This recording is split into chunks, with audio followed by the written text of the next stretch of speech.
গাড়ি তো কিনতেই পারি, সেটা তো চুরির ছাড়া হবে না। বহু মানুষে গাড়ি দিতে আসে, গাড়ি তুমি নিতেই পারি, তারপরে যে কোনো এটা করে দেন।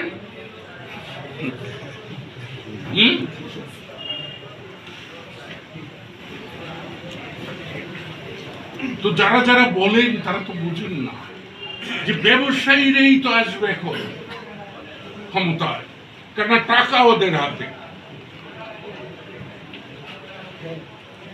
তো ব্যবসায়ীরা যা চাইবে তাই তো হবে, তাই হচ্ছে। জনগণকে শুধুমাত্র উপলক্ষ মাত্র এই সভা এ করে কি হবো? এই যত সভা করুক চেয়ারম্যান সাহেবরা, উপজেলা চেয়ারম্যান আর চেয়ারম্যান সাহেবরা, আপনারা যাই করুন, ডিসি সাহেব এসপি সাহেব ওনাদের দুইজনের যা বলবেন, এইখানে যা সিদ্ধান্ত নেবেন সে সিদ্ধান্তের উল্টা ওনাদের করতেই হবে। কারণ ওনাদের চাকরির গোপন প্রতিবেদন লেখক হলেন এসপি সাহেব আর ডিসি সাহেব, তাই না? তো তার বাইরে দিতে পারবে? তাহলে এগুলো সব ভান এবং ভনিতা, এবং এই ভান ভনিতা ফিরাতে পারবেন নিজেদের মধ্যে সচেতনতা বৃদ্ধি করলে, মানুষকে সচেতন করলে। মানুষের শক্তির কাছে পৃথিবীতে আজ পর্যন্ত কোনো শক্তি টিকে নাই। হ্যাঁ, বুঝছেন? অস্ত্র শক্তি সামান্য, অস্ত্রকে মানুষের ব্যবহার করছে। তাই আমি উপজেলা চেয়ারম্যান সাহেব এমন একটা ব্যাখ্যাটায় বসছেন, আজাদ সিদ্দিকী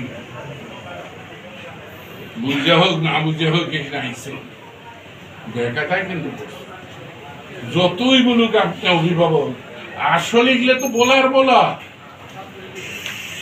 সে আন্তরিক হতে পারে, সে আন্তরিক হতে পারে।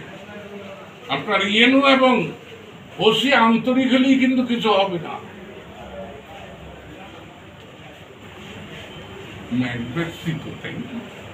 ম্যাকবেথ নাটকটা শেক্সপিয়ার, সে কি বলছে যে মুশারির তলের পরামর্শ হলো পৃথিবীর সবচেয়ে পরামর্শের গোড়া তল। যেমন আমাকে যদি লালা সিদ্দিকী বলে যে ডক্টর সিদ্দিকী এইটা করণ লাগবে, আমি 2-1 না করতে করতে 3বার 4বার না করার পরে কি দাঁড়াবে?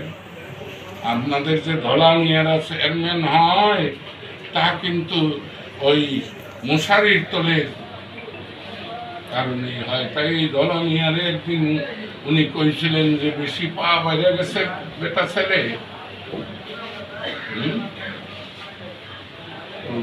তেমনি চাকরির সিরিয়াল আছে, ইয়েনু সাহেব, ওসি সাহেব, ডিসি এসপি সাহেবের বাইরে যেতে পারবেন না।